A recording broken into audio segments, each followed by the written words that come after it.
Bismillahirrahmanirrahim. Assalamualaikum warahmatullahi wabarakatuh. Selamat datang di video pembelajaran sebagai pengganti pertemuan di pertemuan keempat, teman-teman. Selamat siang, teman-teman. Semoga selalu dalam lindungan Allah Subhanahu wa Ta'ala. Semoga selalu terhindar dari segala mara bahaya yang sedang mengancam kita akhir-akhir ini. Jadi teman-teman, semoga kita sama-sama berdoa agar kondisi saat ini segera pulih kembali. Semoga tidak mengurangi semangat teman-teman untuk mengkaji ilmu sambil belajar, sambil di rumah, sambil santai kita mengkaji mata kuliah kewirausahaan atau entrepreneurship. Nah, di pertemuan keempat ini saya akan membahas tentang analisis pasar. Jadi teman-teman semua, yang namanya analisis pasar itu sangat penting bagi teman-teman yang akan melakukan perencanaan bisnis atau akan memulai sebuah bisnis yang akan dilaksanakan. Jadi teman-teman harus menganalisis pasarnya terlebih dahulu. Apa yang dibutuhkan konsumen, apa yang dibutuhkan masyarakat, apa yang sedang booming di dalam masyarakat. Kalian harus menganalisis berikut juga dengan perbandingan harga, kemudian bagaimana tipikal konsumennya, bagaimana tipikal persaingan yang ada di dalam pasar tersebut. Nah, jadi beberapa usaha yang telah berjalan kebanyakan gagal atau bangkrut dalam waktu yang relatif singkat karena teman-teman semua belum bisa menganalisis pasar dengan baik. Bagaimana teman-teman belum bisa menjelaskan secara detail bagaimana posisi teman-teman di dalam pasar tersebut, bagaimana tingkat persaingannya, bagaimana harga barang tersebut, bagaimana cara distribusinya, dan yang lain-lainnya. Nah, jadi banyak usaha-usaha yang sudah berjalan kebanyakan gagal atau bangkrut dalam waktu yang relatif singkat karena belum memahami pasar yang ada di dalam daerah tersebut. Oke. Di slide selanjutnya, jadi ada beberapa kesalahan yang dilakukan oleh usahawan ini. Alasan utama kegagalan merintis usaha baru adalah yang pertama, teman-teman, pengetahuan pasar yang minim.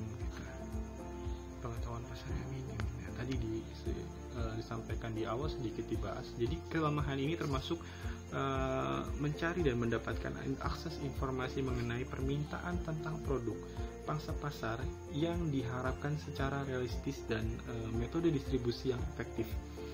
Jadi sebaiknya teman-teman harus melakukan survei pasar terlebih dahulu sebelum benar-benar melakukan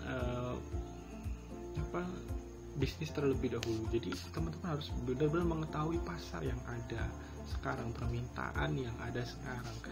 Nah, misalkan di Kabupaten Indramayu, kita bisa memetakan gitu kondisi pasarnya seperti apa sih. Kondisi, misalkan kita menganalisisnya dari segi demografisnya. Nah, dari segi geografis, tentu demografis ya. Tentu rata-rata di Indramayu kan mata pencaharian penduduknya adalah rata-rata petani. Kemudian secara geografis di sini kita melihat Indramayu itu merupakan daerah pantai dengan cuaca yang sangat panas. Nah, jadi apa yang dibutuhkan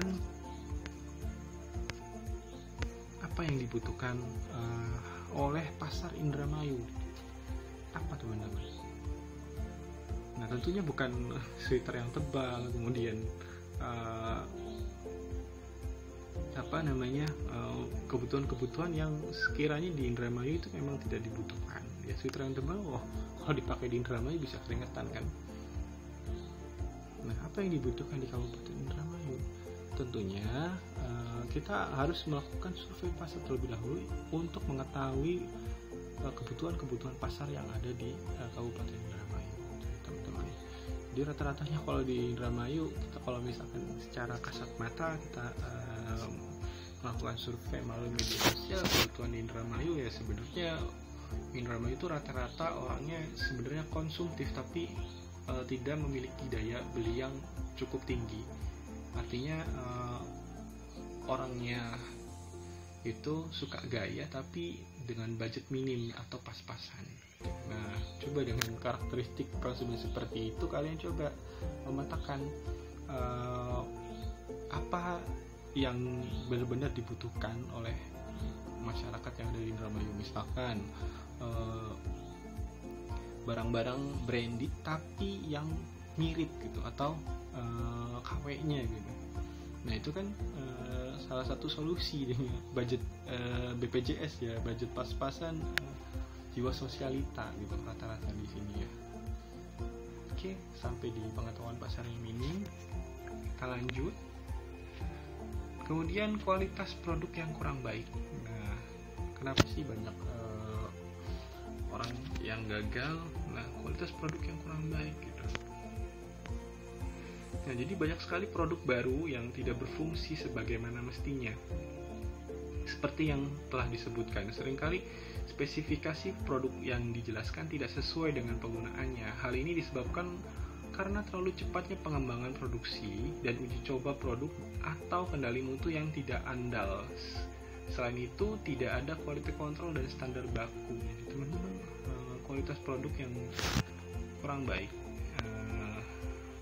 maka kita harus mempunyai kualitas produk yang baik. Nah, sekarang kenapa adanya SNI, Standar Nasional Indonesia? Karena untuk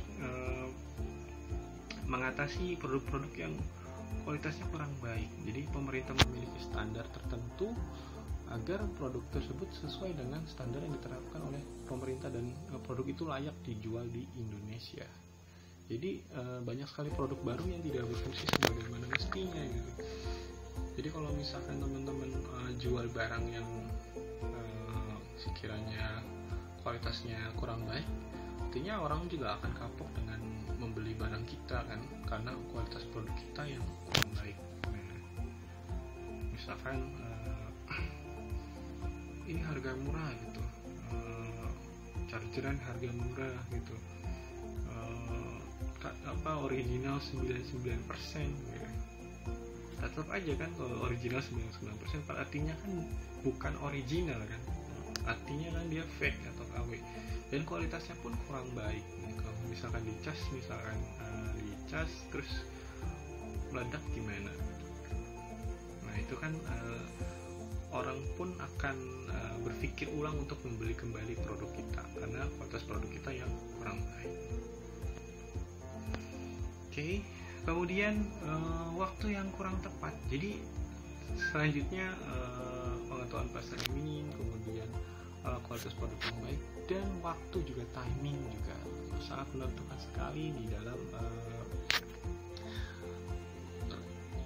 seringkali waktu kita ambil yang untuk meluncurkan usaha kita salah dalam pemilihan waktunya. Jadi produk baru dimunculkan atau diperkenalkan sebelum diadakan survei atau sebelum diadakannya keinginan real pasaran. Bisa juga karena peluncurannya dilakukan ketika minat konsumen itu telah menurun. Jadi seringkali kita mengambil keputusan yang kurang tepat.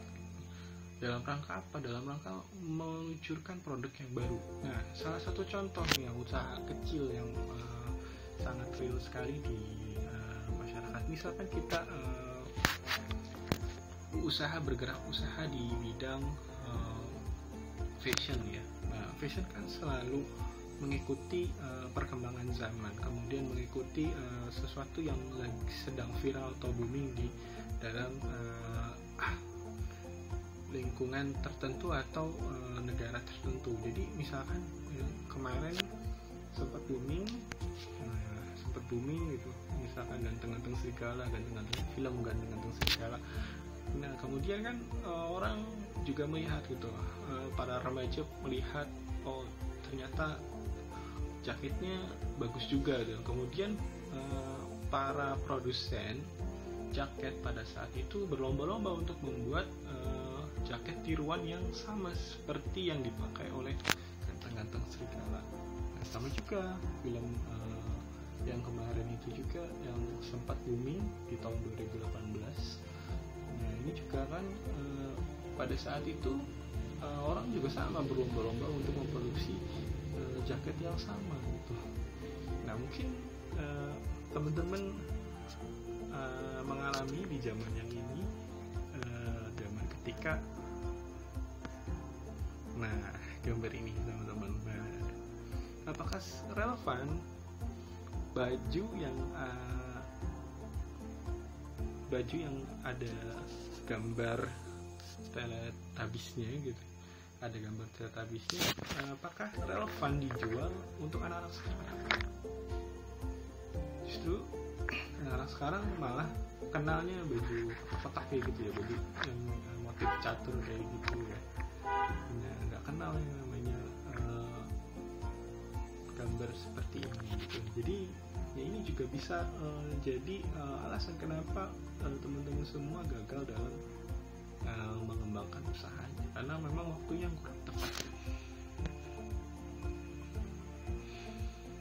Yang berikutnya adalah masa atau keusangan produk terlalu cepat. Jadi dengan kemajuan teknologi begitu cepat sehingga memungkinkan produk baru cepat kemudian menjadi usang sesudah ia diluncurkan, sedangkan kebanyakan kecenderungan konsumen memilih produk yang tahan lama. Jadi kecenderungan konsumen kan pasti, teman-teman juga kan kalau mau beli suatu barang itu pengen produk yang berkualitas dan tahan lama.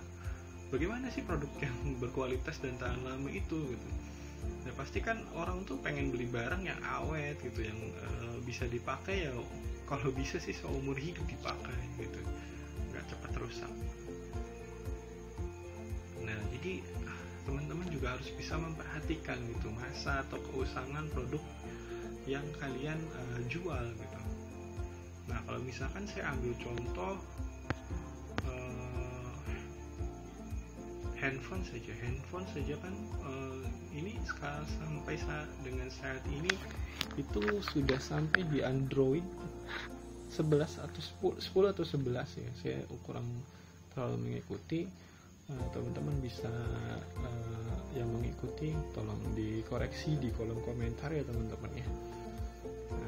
Nah itu juga Android juga salah satu produk yang selalu berubah-ubah, selalu cepat mengikuti perkembangan zaman. Jadi selalu ada updatean terbaru, selalu ada inovasi terbaru di bidang teknologi. Nah ini juga semakin usang gitu teman-teman.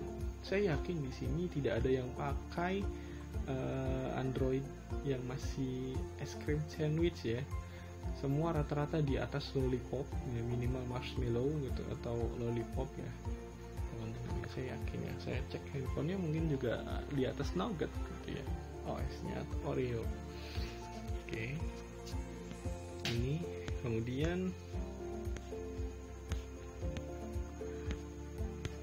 ya, kemudian juga handphone juga selalu berubah-ubah, jadi mengikuti perkembangan zaman. Jadi sekarang sudah kita bisa melihat banyak handphone yang bermacam-macam variasinya, kemudian menawarkan berbagai macam fitur yang dibutuhkan dengan harga yang mungkin terjangkau.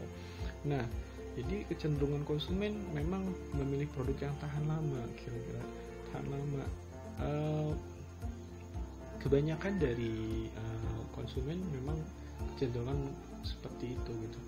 Ya kita lihat sendiri memang dari segi kualitas, sekarang kualitas handphone itu memang hampir rata-rata itu sama gitu. Nggak ada seperti di zaman era 10 tahun yang lalu gitu, dimana kualitas handphone itu bak langit dan bumi gitu, antara handphone Nokia dengan handphone Cina itu bak langit dan bumi gitu. Tapi sekarang justru kualitas handphone itu hampir setara.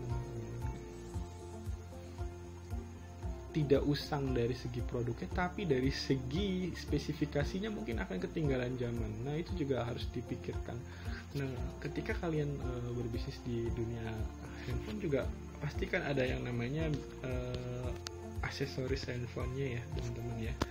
Nah ada aksesoris handphone itu karena handphonenya seringkali berubah-ubah gitu, kemudian seringkali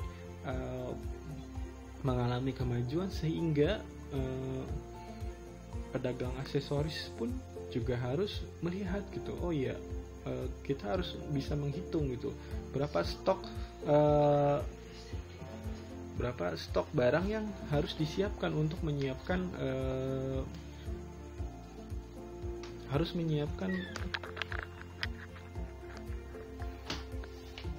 stok yang ada gitu. Misalkan teman-teman menjual produk handphone Samsung gitu. Nah, menjual produk handphone Samsung, kemudian kalian juga sekaligus menjual aksesorisnya. Dengan kalian menjual aksesorisnya tentunya harus menghitung gitu berapa yang terjual unit handphonenya, dan kira-kira untuk pasar aksesorisnya pun dipersiapkan gitu. Ketika pas handphone Samsungnya itu laku, banyak yang terjual, tentunya juga kan akan mengikuti aksesorisnya. Tapi ingat gitu, masa-masa penjualan aksesoris itu sangat cepat teman-teman. Jadi perlu diperhatikan, paling tidak sekitar 4 sampai dengan 5 bulan dari masa launching handphone tersebut.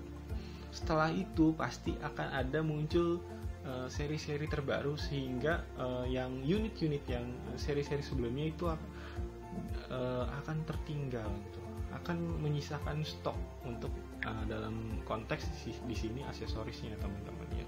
Jadi di sini juga harus memperhatikan masa atau keusangan yang produk yang terlalu cepat karena kemajuan teknologi.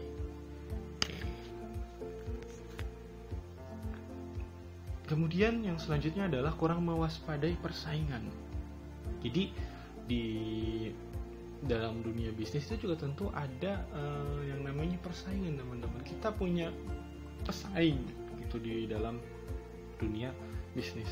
Nah, usaha baru banyak yang menemui kegagalan karena para entrepreneur tidak memperhitungkan reaksi yang mungkin dilakukan oleh pesaingnya, seperti potongan harga atau diskon. Nah, ini juga selalu menjadi momok yang menakutkan bagi seorang wirausahawan baru atau entrepreneur baru, karena seorang entrepreneur baru tentunya pasti akan yang mentalnya tidak kuat gitu. Yang mentalnya tidak kuat tentunya akan banyak menemui kegagalan karena tidak memperhitungkan reaksi pesaingnya. Bisa jadi ketika kita menjual suatu barang, kemudian para pesaing kita kemudian akan membanting harga di bawah harga yang kita pasarkan sebelumnya.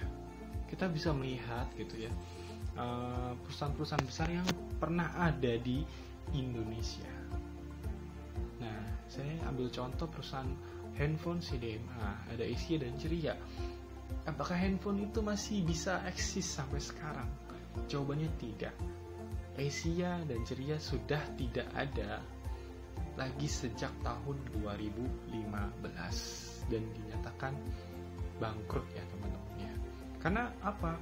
Dia tidak bisa menemukan dia bisa menghitungkan reaksi dari para pesaing mereka gitu. Para pesaing mereka di era tahun 2015-an itu sudah mulai beranjak ke 4G ya teman-teman ya. Sudah masuk ke 4G, tapi sedangkan untuk Ceria dan Asia itu masih jaringan CDMA atau setara dengan 3G gitu. Sehingga mereka tidak bisa mengikuti, kemudian dengan adanya aturan pemerintah tidak lagi membuka jaringan di frekuensi CDMA, kemudian mereka tidak bisa memperhitungkan itu sehingga mereka bangkrut teman-teman. Kemudian ada lagi bisnis artis, biasanya ada kue artis ya, ada macam-macam ya. Mungkin teman-teman sendiri bisa mengklasifikasikan atau mengenalinya gitu, karena saya sebenarnya kurang terlalu paham. Jadi ada banyak artis, kemudian dia membuka bisnis baru di bidang kuliner, yaitu kue-kuean gitu, kue artis dan segala macam, dan eksistensinya pun tidak lama karena selain produknya mahal, kemudian rasanya pun tidak begitu kompetitif dengan harga yang lebih murah di bawahnya gitu ya. Oke, lanjut. Kemudian selanjutnya adalah kondisi permodalan yang tidak memadai. Nah, pengeluaran usaha yang tidak diprediksi, investasi yang berlebihan pada aset tetap, dan kesulitan keuangan. Hal-hal ini kurang diwaspadai sebelumnya, sehingga menyebabkan kegagalan usaha baru yang dimulai. Jadi biasanya permodalan yang tidak memadai. Nah, ini menjadi momok juga bagi teman-teman semua yang masih baru berkecimpung di dunia entrepreneur. Bagaimana ketika kita menghadapi situasi sekarang seperti sekarang ini, bagaimana ketika pemerintah menyuruh kita tinggal di rumah, sehingga banyak orang tidak bisa banyak beraktivitas di luar rumah, kemudian sehingga orang-orang tersebut enggan untuk mengunjungi toko kita gitu, enggan untuk berbelanja di luar. Nah, di sini juga harus diwaspadai gitu. Nah, teman-teman di sini. Nah, tentunya kan ada yang namanya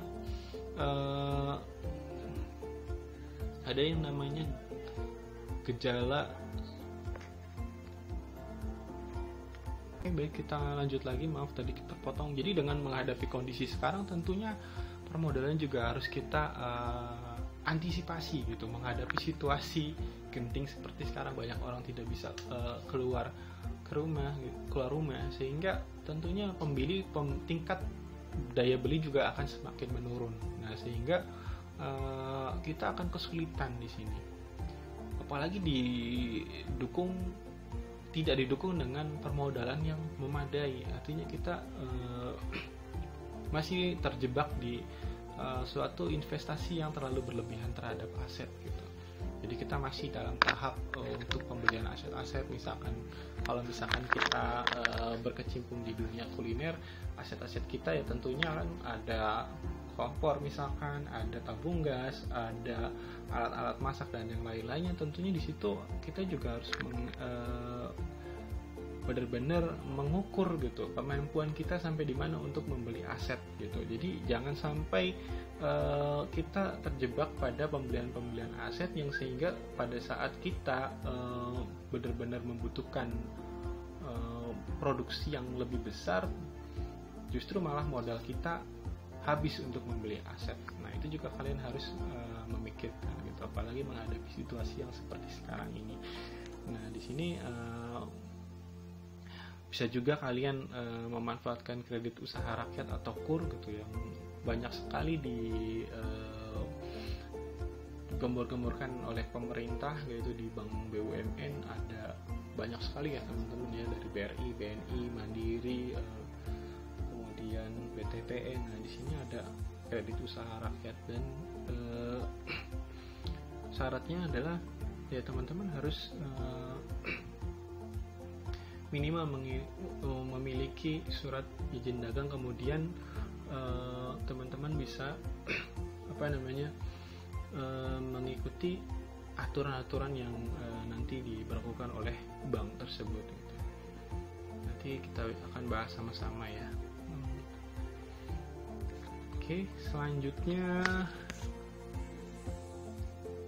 nah di sini usaha pemasaran dan penjualan yang tidak efektif. Jadi hasil buruk juga seringkali menunjukkan usaha promosi yang salah arah dan tidak handal, dan kurangnya kemampuan memecahkan masalah yang ada di dalam penjualan atau pelayanan kedekatan dengan pasar. Jadi usaha pemasaran yang tidak efektif. Jadi teman-teman pernah lihat nggak, ada iklan tapi nempel di tiang listrik gitu, nempel di pohon-pohon gitu. Apakah itu termasuk yang efektif? Nah, seperti ini contohnya teman-teman. Nah cuma ada tulisan doang gitu ya. Apakah ini sangat relevan sekali di era teknologi yang sangat maju seperti sekarang? Nah, saya pikir itu tidak lagi relevan ya. Kita dengan mudahnya membuat banner digital, kemudian kita bisa mempromosikannya di media sosial kita atau di internet gitu. Nah, jadi teman-teman harus benar-benar memikirkan gitu bagaimana teknik pemasarannya gitu. Nah, sekarang kita bisa memanfaatkan marketplace yang ada, memanfaatkan fasilitas internet yang ada untuk melakukan penjualan yang efektif. Nah, kemudian berikutnya adalah memilih tips bisnis yang berhasil gitu. Kayak gimana sih memilih tips bisnis yang berhasil itu? Nah, kemudian yang pertama adalah kita harus memilih produknya. Produk merupakan sumber penghasilan suatu perusahaan. Jadi produk adalah suatu yang ditawarkan oleh produsen kepada konsumen. Jadi produk itu kita tidak bisa tawarkan begitu saja kepada konsumen tanpa membuatnya menjadi lebih menarik dibandingkan dengan produk pesaing. Nah, gimana sih membuat suatu produk yang benar-benar dibutuhkan pasar, kemudian mempunyai perbedaan dengan produk-produk yang lainnya, walaupun produk yang sama. Seperti kita ambil contoh ini, nah ada keripik ini ya teman-teman ya, keripik basreng ya teman-teman, keripik basreng. Gimana sih basreng itu bisa laku di pasaran gitu? Karena yang namanya penjual basreng ya banyak sekali gitu. Apa yang bisa membedakan basreng yang produksi A, B, dan C seperti apa gitu? Mungkin saja bisa mengikuti cara dari produsen basreng yang terkenal ini. Misalkan dengan packagingnya gitu, kemudian ada level pedasnya, ada rasa manis, pedas, rasa sapi panggang, rasa rumput laut dan yang lain-lain. Nah, tentunya akan menarik konsumen. Dengan adanya kemasan yang menarik, tentunya konsumen juga akan, oh ya ini ada perbedaan gitu, basreng yang biasa dengan basreng yang ada bungkusnya gitu, walaupun cuma modal bungkus teman-teman. Jadi jangan remehkan the power of customer itu. Yang namanya customer pasti dia memilih produk yang terbaik. Apalagi sekarang orang-orang tuh kalau misalkan sebelum makan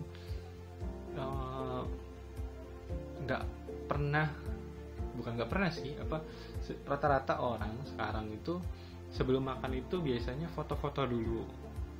Orang dulu kan kalau misalkan sebelum makan biasanya berdoa. Kalau orang-orang sekarang sebelum berdoa dia foto dulu makanannya. Nah, ini juga bisa dijadikan ide menarik gitu di dalam pemilihan kemasan produk kita gitu ya, dibuat semenarik mungkin, walaupun memang produknya itu aja, kayak misalkan burger, Monster Burger gitu misalkan, saya ambil contoh, dengan kemasan yang menarik tentunya kan sangat instagramable banget ya teman-teman. Kalau misalkan makan ini kemudian diposting di media sosial, kayaknya enak banget, walaupun rasanya itu ya kayak burger-burger yang 5 ribuan di pinggir jalan gitu misalkan, seperti itu. Nah, jadi kreatif teman-teman aja agar produk kita lebih menarik dibandingkan dengan produk pesaing. Nah, misalkan kalau misalkan di Indramayu kan rata-rata mangga ya teman-teman ya. Karena mangga itu dia tidak tahan lama teman-teman. Nah, bisa juga dijadikan keripik gitu, dodol keripik, kemudian dijadikan bolu, sehingga menambah nilai jual dari produk mangga teman-teman. Manfaatkan, karena kan kita tinggal di daerah yang penghasil mangga yang paling enak gitu se-Indonesia gitu.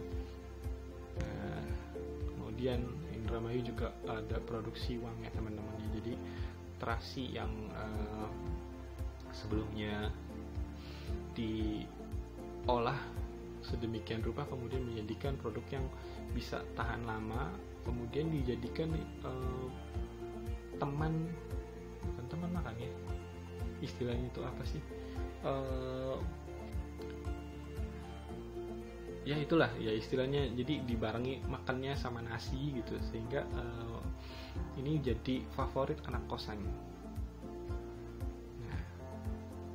Nah ini kan sedikit gambaran ide-ide yang mungkin terbesit gitu ya di pikiran teman-teman. Oh ya, jangan berkecil hati, kita walaupun kita tinggal di kota kecil, tapi sebenarnya dengan potensi sumber daya yang ada di Indramayu ini, kita bisa unggul dibandingkan daerah lain teman-teman. Nah, banyak bukti pengusaha-pengusaha yang sudah coba untuk menginovasikan produk-produk yang ada di daerah Indramayu ini. Nah, ini contoh-contohnya teman-teman. Oke, next ya. Kemudian selain pemilihan produk, juga kalian tawarkan kualitas terbaik. Artinya apa? Kualitas yang berbeda dibandingkan dengan para pesaing teman-teman semua. Jadi kualitas merupakan standar pertama yang harus dipenuhi oleh suatu produk pada produk dan layanan. Jadi tidak ada kompromi untuk standar kualitas suatu produk kecuali Anda mengubah kemasan dan nama perusahaan Anda. Kenapa? Karena tanpa kualitas Anda hanya dapat menipu konsumen sekali saja. Begitu konsumen membeli produk itu dan tidak akan menemukan kualitas yang diharapkan, kemungkinan besar mereka akan meninggalkan produk Anda kecuali memang tidak ada pilihan lain. Jadi kalian harus memberikan kualitas yang terbaik di dalam produk kalian yang kalian jual gitu ya. Misalkan kalian menjual keripik, ya berikan kualitas yang terbaik, kemasan yang terbaik, sehingga konsumen itu percaya bahwa produk kalian itu ada produk yang paling terbaik gitu. Nah, kita ambil contoh lagi adanya iPhone gitu. Kenapa sih orang itu beramai-ramai mengagung-agungkan iPhone gitu, sampai orang itu rela ngantri dalam peluncuran iPhone terbaru? Karena iPhone menawarkan kualitas yang terbaik, walaupun harganya mahal tapi dia memiliki kualitas yang terbaik dengan prestis yang tinggi, teman-teman. Jadi ini ya, teman-teman bisa melihat ya contoh-contohnya bagaimana sih kualitas terbaik itu seperti apa. Nah, ini saya ambil contohnya di iPhone. Kemudian harga yang pantas. Nah, jadi orang bilang harga tidak pernah bohong. Artinya bila harga suatu barang mahal, maka memang harga itu wajar untuk membeli produk yang berkualitas. Tapi kalau misalkan kita menjual barang KW dengan harga yang originalnya, ya tentunya keterlaluan sekali ya teman-teman ya. Nah, misalkan kita punya barang KW tapi dijual dengan harga yang original, tentunya orang juga akan bertanya-tanya, oh ini kualitasnya kurang bagus kok dijualnya dengan harga yang sangat mahal. Jadi prioritaskan menjual dengan harga yang pantas gitu. Jadi jangan terlalu ngambil untung besar ya teman-teman, yang untung di atas 70% gitu. Jadi benar-benar gitu ya teman-teman, harus bisa menetapkan harga yang pantas gitu. Dengan kita tadi melakukan analisis pasar, tentunya kita akan melakukan survei pasar. Setelah kita melakukan survei pasar, kan kita mengetahui, oh ternyata harga pasaran barang ini adalah sekian gitu. Tentunya kita harus menetapkan dengan range harga yang sama dengan harga yang pasar gitu. Jadi jangan sampai kita lebih dari harga pasar. Orang-orang juga pasti akan memilih harga yang sesuai harga standar pasar. Karena orang sekarang itu sangat dengan mudah searching gitu, untuk mengetahui harga-harga pasaran barang-barang tertentu. Jadi teman-teman, jadi jangan coba-coba untuk membohongi konsumen ya, pesan saya. Nah, tadi sudah ya kemasan menarik, produk yang menarik. Kemudian juga kemasan juga merupakan kunci pemikat dari suatu produk. Kemasan menjadi daya tarik visual dalam produk Anda. Pandangan visual merupakan interaksi tercepat dan mungkin yang pertama yang dilakukan oleh konsumen dengan produk Anda. Saat ini konsumen sudah tidak terlalu sensitif dengan harga, tetapi lebih dari kualitas produk, kemudian dari kemasan yang menarik. Nah, misalkan kalian pengen usaha es, nah kalau usaha es kan misalkan sablon gitu, kasih kata-kata menarik gitu di situ. Atau yang kalian yang suka hobi gambar, kalian bisa pakai spidol permanen, kalian gambar-gambar di bungkus esnya gitu, jadi bisa biar menarik gitu. Nah, kemudian selanjutnya adalah penuhi kebutuhan konsumen. Jadi Anda harus jeli melihat kebutuhan konsumen, apa yang sedang mereka perlukan atau yang akan mereka butuhkan. Contohnya para produsen baju memproduksi jaket lebih banyak pada saat musim hujan karena kebanyakan orang membutuhkan jaket pada saat itu gitu. Jadi kalau penuhi kebutuhan konsumen pada saat itu. Kebutuhan konsumen pada saat ini adalah ini, teman-teman. Nah, pasti sama, teman-teman juga butuh ini. Dan harganya sekarang sudah berapa? Kalian jawab dalam hati sendiri ya, teman-teman ya. Jadi penuhi kebutuhan konsumen. Jadi konsumen sedang membutuhkan apa, ya coba kalian untuk produksi barangnya sama, kalian ambil produk yang kira-kira benar-benar dibutuhkan konsumen sekarang. Oke, sampai di sini teman-teman. Oke, kalau misalnya sampai di sini silakan silakan untuk buka dan klik kuisnya. Kalian klik kuisnya, saya kasih waktu 30 menit untuk mengerjakan kuis. Seperti biasa ada giveaway insight ya teman-teman ya. Untuk yang kemarin belum saya umumkan ketika kita sudah tatap muka. Mudah-mudahan minggu depan kita sudah tatap muka, kembali normal kembali.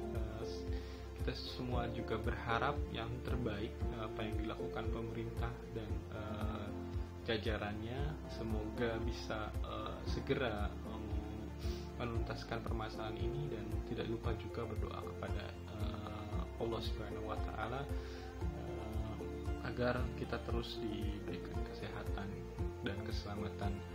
Kurang lebihnya dari saya, mohon maaf. Assalamualaikum warahmatullahi wabarakatuh.